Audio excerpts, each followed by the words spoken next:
Yo, man, let me tell you. First of all, a mitzvah leads to another mitzvah. Unbelievable day I had.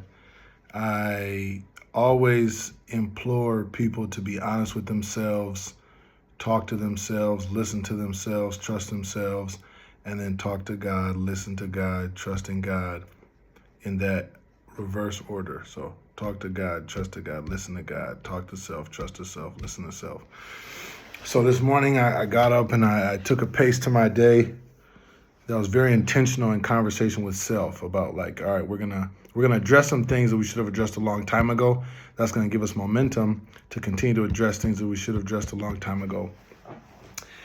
And then after the course of that and davening, I at a certain point decided, okay, there's certain uncomfortable things that I'm just gonna have to use as an opportunity to like show God how much I love him, how dedicated I am.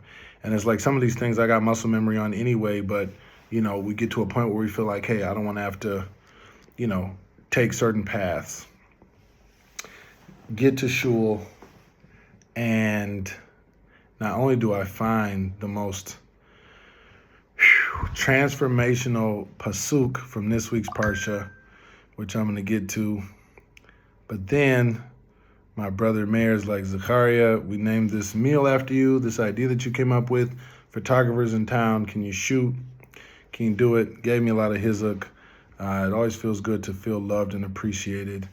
And, in the process of all that, I'm reminded that the patriarchs and the matriarchs had to literally do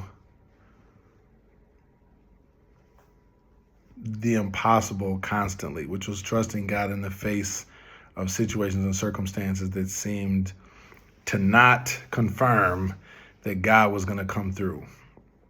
And yet, with that ingrained in the DNA of their descendants, is a reflex to be able to do the same thing.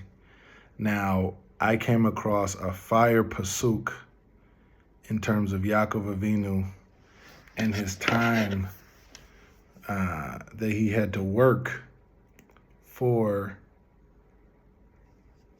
Rachel, which was extended due to having to also serve time for Leah, right? So in essence, he worked 14 years in order to marry Rachel, and as a benefit, he got to marry Leah as well. I just want to pull up the pasuk. Because it's so fire, and the drash that I came across today was heavyweight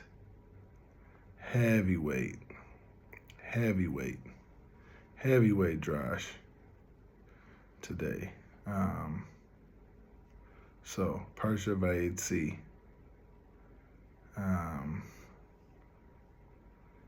And I just want to see if I can find quickly.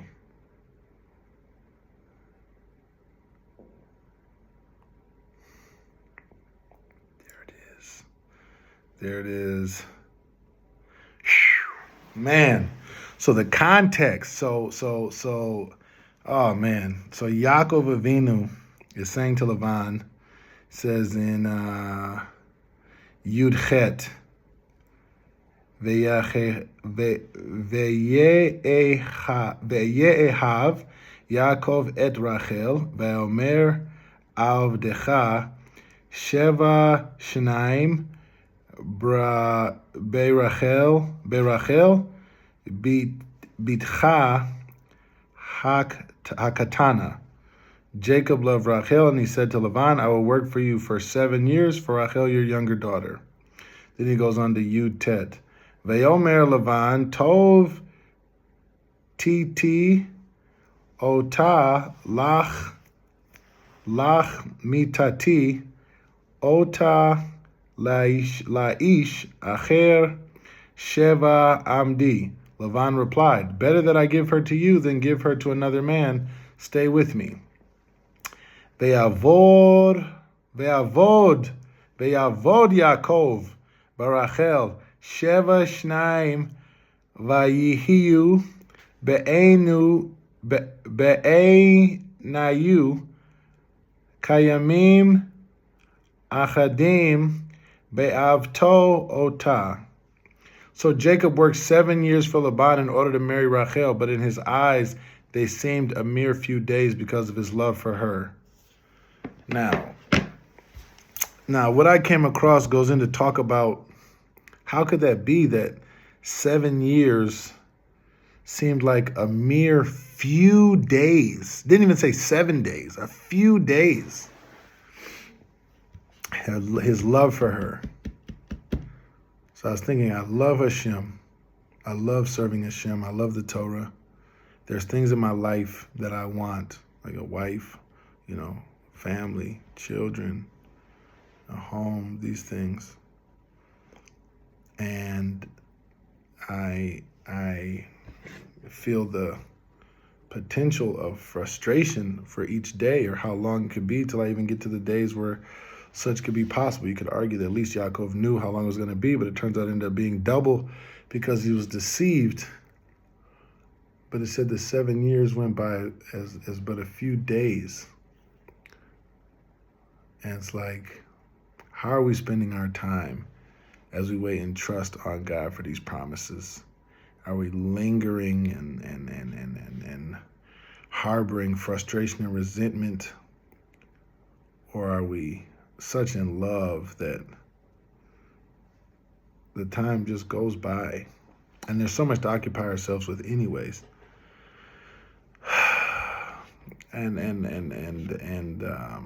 I'll share a screenshot later, but a mitzvah leads to another mitzvah. So by me saying, I'm gonna make sure I get to davening today, to be transparent, I didn't have transportation today, so I had to walk. It's very, very, very cold. I'm like, walk, and there's like not even Uber, and I'm like, man, you know what? Let me walk. Like Yaakov, Avram Avinu, Yitzhak Avinu, man, they had to walk here, walk there. I'm trying to tap into those brachas, man. Let me walk there and show God.